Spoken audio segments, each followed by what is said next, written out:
अस्सलाम वालेकुम। अच्छा, होपफुली सब जो है वो ठीक होंगे। अच्छा, एफओएमसी की मीटिंग आने वाली है। First of all, FOMC federal open market committee, federal reserve US का सेंट्रल बैंक है। ठीक है, और इसी की वजह से मार्केट में ट्रेंड अप साइड पे भी हो सकता है, डाउन साइड पे भी हो सकता है। बुलिश ट्रेंड से बेरिश भी बन सकता है, बेरिश से बुलिश भी बन सकता है। एक चीज आपने याद रखनी है कि एफओएमसी इस तरह नहीं है कि बस एफओएमसी आ गया और आपने एक कैंडल देख ली और मार्केट ने शार्प मूवमेंट दी, उसके बाद एफओएमसी के बाद मार्केट का ट्रेंड बन भी सकता है, बिगड़ भी सकता है। डिपेंड करता है कि वो किस तरह करते हैं। ठीक है, तो एक चीज आपने याद रखनी। दूसरी चीज जो आपने याद रखनी, अभी यहाँ पे एक्सपेक्टेड है कि बैंक रेट कट होगा 25 बीपीएस। लेकिन सिर्फ ये काफी नहीं है कि बस कि 25 बीपीएस कट होगा या 50 बीपीएस कट होगा तो मार्केट जो है वो नीचे जाएगा और आपने सेल करना है। नहीं कि नहीं, इसके साथ साथ आपने बहुत सारी चीजें देखनी है। अच्छा, एफएक्स रेट में भी अगर हम यहाँ पे कर दें तो ये interest rate projections first year. अच्छा, यहाँ पे प्रोजेक्शंस वगैरह भी है, सारी चीजें। अच्छा, तो कहाँ पे है, कहाँ पे? अच्छा, यहाँ पे भी एक्सपेक्टेड है 25 बीपीएस कट जो है वो आएगा। अब सिर्फ और सिर्फ ये काफी नहीं है। जब भी सेंट्रल बैंक के इवेंट को आपने ट्रेड करना है तो फर्स्ट ऑफ ऑल आपने प्रीवियस डाटा पे नजर रखनी पड़ेगी। प्रीवियस डाटा से मुराद ये कि आपने देखना होगा कि अनएम्प्लॉयमेंट रेट कहाँ गया है। आपने देखा होगा कि सीपीआई इन्फ्लेशन कहाँ पे गया है। फॉर एग्जांपल, अगर आप अनएम्प्लॉयमेंट रेट देख लें। अच्छा, ये वीडियो हमारे डिस्कॉर्ड मेंबर्स के लिए भी और डिस्कॉर्ड मेंबर के साथ फिर लाइव ट्रेडिंग भी होगी। सिर्फ ये हम वीडियो में अपने व्यूअर्स के लिए यूट्यूब के लिए बना रहे हैं। अच्छा, अनएम्प्लॉयमेंट रेट यूएसडी अगर आप investing.com से निकालें तो देखिए अनएम्प्लॉयमेंट रेट बहुत ज्यादा ऊपर जा रहा है। ठीक है, बहुत ज्यादा तो खैर नहीं कह सकते, लेकिन ओवरऑल जो ट्रेंड है वो अपसाइड पे। इसका मतलब है जब भी अनएम्प्लॉयमेंट रेट बढ़ता है तो सेंट्रल एक्सपेक्टेशन यही होते हैं कि सेंट्रल बैंक बैंक रेट को कट करेगा। क्यों बैंक रेट को कट करेगा? क्योंकि जब बैंक रेट कट होगा इसका मतलब है इंटरेस्ट लो होंगे। इंटरेस्ट लो होंगे, लोग लोन्स लेंगे। लोग लोन्स लेंगे, कोई घर बना रहा होगा, कोई मार्केट बना रहा होगा, तो उससे लोगों को क्या मिलेगी? जॉब्स मिलेगी। ठीक है, तो जब भी बेरोजगारी बढ़ती है ये लोग इंटरेस्ट रेट कम करते हैं, लोन्स अप्रूव करते हैं, लोन्स के थ्रू लोगों को जॉब्स मिलती है, अगेन बेरोजगारी कम हो जाती है। तो ये लॉजिक है कि जब अनएम्प्लॉयमेंट रेट बढ़ता है तो बैंक रेट जो है वो कम होते हैं। आप देखिए 4%, फिर 4.3, फिर 4.2%, तो ये बहुत ज्यादा पड़ा है। तो इसकी वजह से एक्सपेक्टेड यही है कि बैंक रेट जो है वो कम हो गया चाहिए। मूव करते हैं।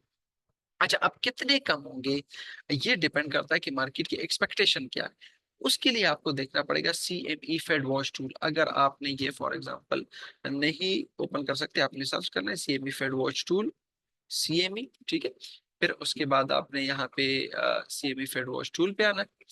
उसके बाद आपने यहाँ पे मार्केट पे आना है और मार्केट पे आने के बाद यहाँ पे आपने इंटरेस्ट रेट पे आना है। और इंटरेस्ट रेट पे आने के बाद आपने नीचे आना है और यहाँ पे आप देख लें फेड वॉच टूल लिखा होगा, देखिए व्यू फेड वॉच।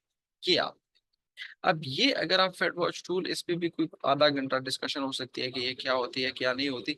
लेकिन इतना आप समझ लें कि ये एक्सपेक्टेशन होते हैं कि बैंक रेट कितना कटेगा, कब कटेगा। तो यहाँ पे देखिए 14 सितंबर लिखा है, तो 14 सितंबर को यहाँ पे देखिए ईज, इसका मतलब है बैंक रेट कटेगा। 100% चांसेस यही है कि बैंक रेट कटेगा। लेकिन कितना कटेगा आप यहाँ पे देखिए 61% चांसेस ये है कि 50 बीपीएस कटेगा। यहाँ पे तो आपको शो हो रहा है कि 25 बीपीएस कटेगा, लेकिन सीएमई फेड वॉच टूल में 61% चांसेस ये है कि 50 बीपीएस कटेगा। तो हो सकता है आज 25 बीपीएस की बजाय 50 बीपीएस कट जाए। तो एक्सपेक्टेड यही है कि 50 बीपीएस या 25 बीपीएस कटेगा। 61%, 100% चांसेस तो ये है कि 25 बीपीएस कटेगा। इसका मतलब है अगर 25 बीपीएस कट जाता है, 50 बीपीएस कट जाता है, ये टोटली एक अपना डिबेट है। ज्यादातर लोग एक्सपेक्ट कर रहे हैं कि 50 बीपीएस कटेगा, तो अगर ये 25 बीपीएस कट जाता है तो ये डॉलर के लिए नेगेटिव नहीं होगा, ये डॉलर के लिए पॉजिटिव होगा। लेकिन तब पॉजिटिव होगा कि अगर वो प्रोजेक्शन भी कर दे। आगे डिस्कस करते हैं।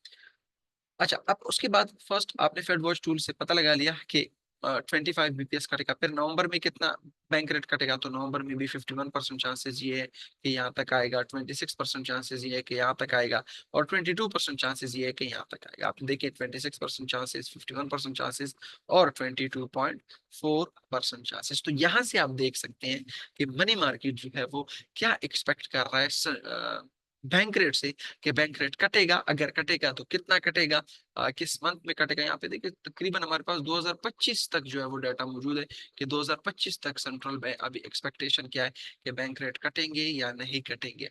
तो ये आपने देखना है। अब फर्स्ट ऑफ ऑल जो आपने चीज देखनी है, यहाँ पे मैं अपने एक्सेल शीट है वो आपके लिए ओपन करा देता हूँ। जो एक्सपेक्टेड है वो यही है कि 25 बीपीएस या 50 बीपीएस।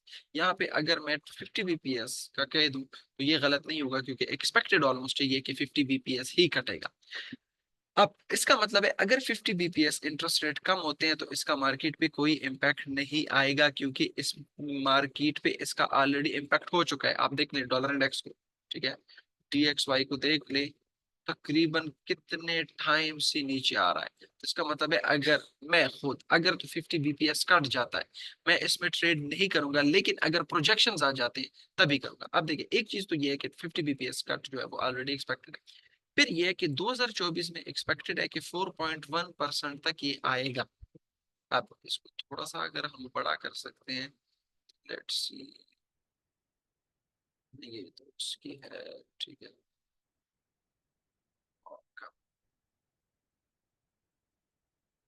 चलिए, अच्छा ये थोड़ा सा अगर हम बढ़ा दें।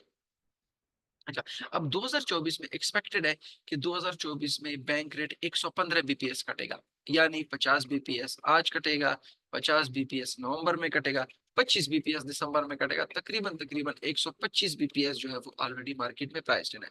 तो अगर आज कह दे कि आज 50 बीपीएस कट कर रहे हैं, नवंबर में 25 बीपीएस कट करेंगे और दिसंबर में भी 25 बीपीएस कट करेंगे, उसका मार्केट पे कोई इम्पैक्ट नहीं आएगा। थोड़ी सी वो अपॉर्चुनिटी बन सकती है, लेकिन वो लो प्रोबेबल अपॉर्चुनिटी होगी, उसको आगे डिस्कस करते हैं। लेकिन ये ऑलरेडी मार्केट एक्सपेक्ट कर रहा है कि 125 बीपीएस कट्स जो है वो आएंगे। आप कहाँ से, यहाँ पे अगर हम चले जाएं FOMC, ठीक है, FOMC आप चले जाएं, ठीक है, FOMC या फेडरल रिजर्व जो भी आपने सर्च करना है, मीटिंग कैलेंडर इन्फॉर्मेशन पे क्लिक करने, कैलेंडर इन इन्फॉर्मेशन पे क्लिक करने के बाद आप जून में आ जाएं, और जून में प्रोजेक्शन, सॉरी HTML में, जून प्रोजेक्शन में ये ओपन कर ले। तो देखिए अभी जो है वो ऑलरेडी 5.25 से 5.5 के बीच में। तो ये ऑलरेडी एक्सपेक्ट किया जा रहा है कि प्रोजेक्शंस में आएंगे कि 2024 में बैंक रेट आएगा तकरीबन 4.1%। तो अगर तो ये फॉर एग्जांपल यहाँ पे देखिए, ये ऑलरेडी एक्सपेक्ट कर रहे हैं कि 4.1% तक आएगा, ठीक है। तो अगर यहाँ पे 4.1% पे आता है तो कोई खास उसका इम्पैक्ट नहीं आएगा। इसी तरह अगर यहाँ पे 3.2% तक आता है तो भी कोई खास इम्पैक्ट उसका नहीं आएगा, क्योंकि ये ऑलरेडी प्राइस्ड इन है, मार्केट को पता है, और डॉलर ऑलरेडी नीचे आ चुका है, मार्केट में इसका रिएक्शन हो चुका है, गोल्ड जो है वो ऊपर ऑलरेडी जा चुका है, ठीक है। फिर इसके बाद अगर तो अब ये तो आपने देखना है कि फर्स्ट आपने देखना है कि 50 बीपीएस कट आता है, ठीक है, 4.1% अगर आता है, और 125 बीपीएस कट्स आते हैं, वहां पे 4.1 आता है, तो कोई खास ज्यादा चांसेस नहीं है कि उसमें आप कोई ट्रेड ले लें। अनएम्प्लॉयमेंट रेट अगर वो कहते हैं 4.6, ठीक है, यहाँ पे देखिए अनएम्प्लॉयमेंट रेट भी लिखा है ऊपर देखिए, अनएम्प्लॉयमेंट रेट ये 4.1%। तो ये अगर कोई 4.4%, 4.5% आ जाता है, उसका भी कोई इम्पैक्ट नहीं है कि बेरोजगारी थोड़ी बढ़ जाएगी, तो उसका भी कोई इम्पैक्ट नहीं, क्योंकि सबको पता है कि बेरोजगारी ने थोड़ा सा बढ़ना है। GDP 1.7%, GDP जो है वो यहाँ पे प्रोजेक्टेड है 2.1%। तो ये अगर 1.9% आ जाए, ये 1.9% आ जाए, तो ये भी मार्केट में उसका कोई इम्पैक्ट नहीं है, क्योंकि ये ऑलरेडी एक्सपेक्टेड है कि GDP थोड़ा सा डाउन जाएगा, बेरोजगारी थोड़ी सी बढ़ेगी, और फेडरल फंड रेट भी 5.1 की बजाय 4.2 या 4.1 ही आएंगे। तो ये अगर आता है आपने नहीं देखा, ठीक है। अब इस पे अगर फॉर एग्जांपल यही चीज आती है, 50 बीपीएस कट आता है, यहाँ पे 4.1 आता है, ठीक है। फिर इसके अलावा अनएम्प्लॉयमेंट रेट कोई 4.4% के करीब आता है, यहाँ पे 4.4% के करीब आता है, ठीक है। फिर इसके अलावा क्या कहते हैं, अच्छा इसके अलावा अगर ये कहते हैं कि जॉब्स स्लो डाउन है, अच्छा इसके बाद देखिए एक हमने देख लिया कि 50 बीपीएस कट आ गया, फिर हमने प्रोजेक्शंस में देख लिया कि ये 4.1 तक जाएगा। फिर उसके बाद आपने देखना है स्टेटमेंट, स्टेटमेंट में आपने वापस आना है। देखिए यहाँ पे आपके पास सितंबर में स्टेटमेंट आएगा, जिस तरह जून जुलाई में स्टेटमेंट आया, इसी तरह यहाँ पे सितंबर में स्टेटमेंट आएगा। इसको आपने सिंपली यहाँ पे HTML में इसको ओपन कर ले। HTML में ओपन करने के बाद यहाँ पे अगर कुछ कमेंट्स आते हैं, कमेंट इस तरह आते हैं कि थोड़ा सा जॉब गेन जो है वो स्लो हो गई है, ठीक है, job gain have been slowed, unemployment rate has moved up, ठीक है, थोड़ा सा ऊपर गया है, इन्फ्लेशन कम हुआ है, तो ये भी ऑलरेडी मार्केट में प्राइस्ड इन है। मार्केट को पता है कि फेडरल रिजर्व ने यही कहना है कि थोड़ा बहुत बेरोजगारी बढ़ी है और इन्फ्लेशन जो है वो थोड़ा सा डाउन आ गई है, तो ये ऑलरेडी एक्सपेक्टेड है। अब इसमें मैं क्या एक्सपेक्ट कर रहा हूँ कि अगर इस तरह कट करते हैं, 50 बीपीएस कट आता है और 2024 में 4.1% प्रोजेक्शंस में आते हैं, फिर वो कहते हैं कि ऑलरेडी जो है वो एक्सपेक्टेड है, बेरोजगारी थोड़ी सी ज्यादा हो गई है लेकिन ऑन बैलेंस है, इतनी ज्यादा नहीं हुई कि हम इस पे रिएक्ट करना शुरू कर दें, ये बहुत बड़ा कोई मेजर ब्रेक थ्रू हमारे लिए नहीं है। तो मेरे ख्याल से फर्स्ट टाइम 50 बीपीएस का कट देख के डॉलर डाउन जाएगा। ठीक है, ये अगर तो फॉर एग्जांपल 50 बीपीएस का कट और वहां पे प्रोजेक्शन में 4.1%, और ये कह दे कि थोड़ा बहुत डाउन आया, तो मेरे ख्याल से कुछ इस तरह का रिएक्शन हमें मिलेगा। अ, ट- ट- ट- ट- ट- अच्छा, इस तरह का हमें कोई रिएक्शन मिलेगा, थोड़ा सा डाउन जाएगा, फिर और फिर मेरे ख्याल से आप थोड़ा इस तरह हमें ये रिएक्शन आने को मिलेगा। इसी तरह गोल्ड भी मेरे ख्याल से थोड़ा सा स्पाइक कर जाएगा यहाँ पे, फिर उसके बाद जो है वो थोड़ा सा नीचे की तरफ आना शुरू हो जाएगा। इसमें अगर आपने ट्रेड लेना है, मैं खुद इसमें ट्रेड नहीं करूंगा, लेकिन पॉसिबल ट्रेड इसमें फिर यही है कि आप इस तरह कर ले। फिर आपने इस तरह करना है, पॉसिबल ट्रेड इसमें यही है कि आप थोड़ा सा वेट करें, डस्ट को सेटल होने दें। ठीक है, थोड़ा सा वेट कर ले, डस्ट को सेटल होने दे, गोल्ड को थोड़ा सा ऊपर जाने दे, फिर उसके बाद इसको सेल कर ले। डॉलर इंडेक्स को थोड़ा सा नीचे आने दे, फॉर एग्जांपल थोड़ा सा नीचे आता है, ठीक है, यहाँ पे रेंज करना शुरू कर देता है, शुरू कर देता है, फिर इसके बाद इसको आप बाय कर सकते हैं। लेकिन ये लो प्रोबेबल अपॉर्चुनिटी होगी, इसमें आपने रिस्क बहुत कम लेना है। फॉर एग्जाम्पल $100 की ट्रेड करनी है तो इसमें आपने सिर्फ $15 की ट्रेड करनी है, क्योंकि ऑलरेडी ये सारा नॉलेज सबको पता। अच्छा, बेस्ट अपॉर्चुनिटी क्या होगी? बेस्ट अपॉर्चुनिटी ये होगी कि अगर ये लोग 50 बीपीएस का कट लाते हैं, फॉर एग्जांपल फॉरेक्स, अच्छा ये सारी चीजें आप फॉरेक्स लाइव पे भी मॉनिटर कर सकते हैं, 5.25 की बजाय यहाँ पे 5% आता है। ठीक है, फिर उसके बाद हमारे पास प्रोजेक्शन में 4%, यहाँ पे ये जो हमने प्रोजेक्शंस देखे थे, ठीक है, यहाँ पे सितंबर में नए प्रोजेक्शंस अपडेट हो जाएंगे। ठीक है, यहाँ पे आप अगर प्रोजेक्शंस में चले जाएं, ठीक है, प्रोजेक्शंस में आपने जाना है, और प्रोजेक्शन में अगर यहाँ पे 4% से डाउन, ठीक है, यहाँ पे अगर 5.1 की बजाय, ठीक है, ये डविश सिनारियो।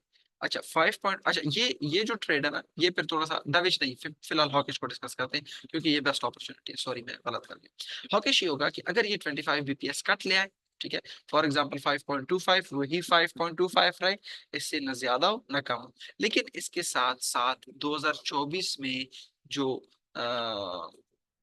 क्या कहते हैं, जो बैंक रेट है, वो यहाँ पे तकरीबन 4.4% आ जाए, या 4.5% आ जाए, या 4.6% आ जाए। इसी तरह यहाँ पे अगर 3.2% आ जाए, 3.3% आ जाए, 3.4% आ जाए, फर्स्ट 25 बीपीएस कट, अब यही 5.25 आ जाए, सेकंड यहाँ पे 4.3, 4.4, 4.5 आ जाए, फिर उसके बाद अनएम्प्लॉयमेंट रेट तकरीबन 4.4% आ जाए, यहाँ पे तकरीबन ये कोई 4.3, 4.4% आ जाए। ठीक है, फिर उसके बाद जीडीपी 2%, तकरीबन यहाँ पे 2% जीडीपी भी आ जाए। और उसके साथ साथ ये भी कहते हैं कि जॉब्स थोड़े बहुत डाउन हुए हैं, बेरोजगारी थोड़ी सी बढ़ी है, लेकिन इकोनॉमी ठीक जा रही है, और मेरे ख्याल से ये सारी चीजें ऑन बैलेंस है। तो ये हमारे लिए एक one of the best opportunity होगी कि हम डॉलर को बाय करेंगे, गोल्ड को सेल करेंगे, यूरो यूएसडी को सेल करेंगे। देखिए अगेन मैं आपको रिपीट कर रहा हूँ, फर्स्ट यहाँ पे 5.25 आ जाए, फिर उसके बाद यहाँ पे आ जाए कोई 4.3, 4.4, और यहाँ पे कोई आ जाए 4.2, 4.3, 4.4, तो ये हमारे लिए बेस्ट अपॉर्चुनिटी होगी, हम डॉलर को बाय करेंगे। लेकिन उसके साथ साथ आपने स्टेटमेंट में भी देखना है कि यहाँ पे कुछ ज्यादा गलत चीजें ना हो कि आगे हम कम करने वाले हैं या कुछ और करने वाले हैं। ये भी इसमें कह दें कि बेरोजगारी थोड़ी सी कम हुई है लेकिन इतना नहीं है, ऑन बैलेंस है, इन्फ्लेशन नीचे आ रहा है, तो बस दैट्स इट। फिर आपके लिए अपॉर्चुनिटी है कि आप डॉलर को बाय कर सकते हैं और गोल्ड को हम सेल कर सकते हैं। इसके अलावा स्टॉक मार्केट और क्रिप्टो पे मेरे ख्याल से अगर 25 बीपीएस का कट आता है तो ये स्टॉक्स के लिए भी पॉजिटिव है, क्रिप्टो के लिए भी पॉजिटिव है। लेकिन मैं इसमें फिलहाल स्टॉक और क्रिप्टो को टच नहीं कर रहा, क्योंकि थोड़ी सी कॉम्प्लिकेटेड है। अब ये हो गई आपके पास बेस्ट अपॉर्चुनिटी। अगर तो फॉर एग्जांपल ये 50 बीपीएस का कट लाते हैं, ठीक है, यहाँ पे 5.25 की बजाय 5% आता है, ठीक है, फिर उसके बाद 2024 में 4%, यानी यहाँ पे हमारे पास कोई 3.9 या 4% या 3.8% आ जाए। इसी तरह सॉरी, यहाँ पे जो बेरोजगारी जो है वो 4.5, 4.6% आ जाए, और फेडरल फंड रेट जो है वो यहाँ पे तकरीबन आ जाए 3.9, 4%, 3.8%। और इसी तरह स्टेटमेंट भी फॉरेक्स लाइव में आप देख लें कि अगर ये कह दे कि बेरोजगारी बहुत ज्यादा हो गई है और हम चाहते हैं कि बेरोजगारी को कंट्रोल कर लें, इसी वजह से हम 50 बीपीएस कट भी ला रहे हैं, और 2024 में 5.1 की बजाय यहाँ पे 3.9% बिलो 4% आएगा, और हम एक्सपेक्ट कर रहे हैं कि 2024 में टिक अप होगी 4.3%, 4.4% ही आएगा। तो फिर ये हमारे लिए डिविजन है। इसी तरह अनएम्प्लॉयमेंट रेट के बारे में ये कहते हैं, जीडीपी अगर ये कह दे 1.5%, ठीक है, यहाँ पे आप देखिए जीडीपी पिछली दफा एक्सपेक्ट कर रही थी 2%, तो ये अगर 1.7%, 1.6%, 1.5% आ जाए। जॉब डिटीरियोरेट्स यानी जॉब जो है वो बहुत ज्यादा खराब हुए हैं और इकोनॉमी डाउन हुई है, तो फिर ये लेस फेवरेबल अपॉर्चुनिटी होगी। इसमें भी मैं एक्सपेक्ट करूंगा कि डॉलर जो है वो डाउन जाएगा, ठीक है, थोड़ा बहुत डाउन जाएगा, लेकिन उसके बाद जो है वो ये डॉलर रिकवर करना शुरू कर देगा और मार्केट, ये भी अपॉर्चुनिटी है। आप देखिए थोड़ा सा मार्केट को नीचे आने दें, प्रेस कॉन्फ्रेंस को हो लेने दें, उसमें देखिए कोई नेगेटिव कमेंट्स तो नहीं मिले, यानी स्टेटमेंट के प्रोजेक्शंस और इंटरेस्ट रेट के बरक्स तो हमें कोई नहीं मिला। तो ये अगर मिल जाता है तो फिर आप डॉलर को शॉर्ट टर्म के लिए सेल कर सकते हैं, लेकिन इसके लिए बहुत जल्दी आपने निकलना है, in and out very quickly. इसके बाद मैं एक्सपेक्ट कर रहा हूँ कि डॉलर डाउन जाए। ओवरऑल मेरा जो बायस है वो यही है कि डॉलर के अगर कुछ इस तरह थोड़ा बहुत भी ये हॉकिश आ जाता है ना, तो डॉलर के अपसाइड के चांसेस ज्यादा है। क्यों मैं ऐसे कह रहा हूँ, क्योंकि बहुत ज्यादा डॉलर ऑलरेडी नीचे आ चुका है, मार्केट में ऑलरेडी नेगेटिविटी जो है वो प्राइस इन हो चुकी है, ठीक है। तो डिस्कॉर्ड मेंबर के साथ ऐसी बात है, हम इंशाल्लाह लाइव ट्रेड करेंगे, इसको देखेंगे, ट्रेड करेंगे। लेकिन ये हमारे यूट्यूब के जो लोग हैं उनके लिए है कि आपने कैसे इसको ट्रेड करना है। सिंपल, आपने एक कैंडल से इसको ट्रेड नहीं करना, क्योंकि आपको पता है ज्यादातर लोग मुझसे पहले एक बंदा बाय करता है, एक सेल करता है, जिसका प्रॉफिट होता है वो पोस्ट कर देता है, जिसका लॉस होता है वो पोस्ट ही नहीं करता है। इमेजिन करें दो बंदे, एफएमसी पहले मैं बाय लेता हूँ, दूसरा जो है एफएमसी पहले सेल लेता है, और जिसमें जो प्रॉफिट में जाता है वो वीडियो पोस्ट कर देते हैं, जो प्रॉफिट में वीडियो नहीं जाती अब वो डिलीट कर देते हैं। तो ये आपने एक चीज अपने साथ मॉनिटर करनी है। अगर एफएमसी को ट्रेड करने का आपका फर्स्ट टाइम, आपने बहुत ही ज्यादा बी केयरफुल रहना है। आपको हमने ट्रेडिंग प्लान दे दिया कि इसको कैसे ट्रेड करना है, इस ट्रेड प्लान को देखें, समझे, इसके मुताबिक मार्केट को भी देखें। 1, 2, 3, 4, 5 फिर एफओएमसी की मीटिंग्स को आप इस तरह देखेंगे, हमारे प्लान के मुताबिक जो हम हमने आपको गाइडलाइंस दी होंगे, उसके मुताबिक आप मार्केट को देखें, समझे, मूवमेंट को समझे, फिर उसके बाद जब आप ट्रेड करेंगे आपके लिए इजी हो जाएगा। लेकिन अगर आपका फर्स्ट टाइम है तो इसको ट्रेड करना आपके लिए एक्सट्रीमली डिफिकल्ट है, और आपने बहुत ज्यादा एहतियात के साथ ट्रेडिंग करनी है। Thank you very much.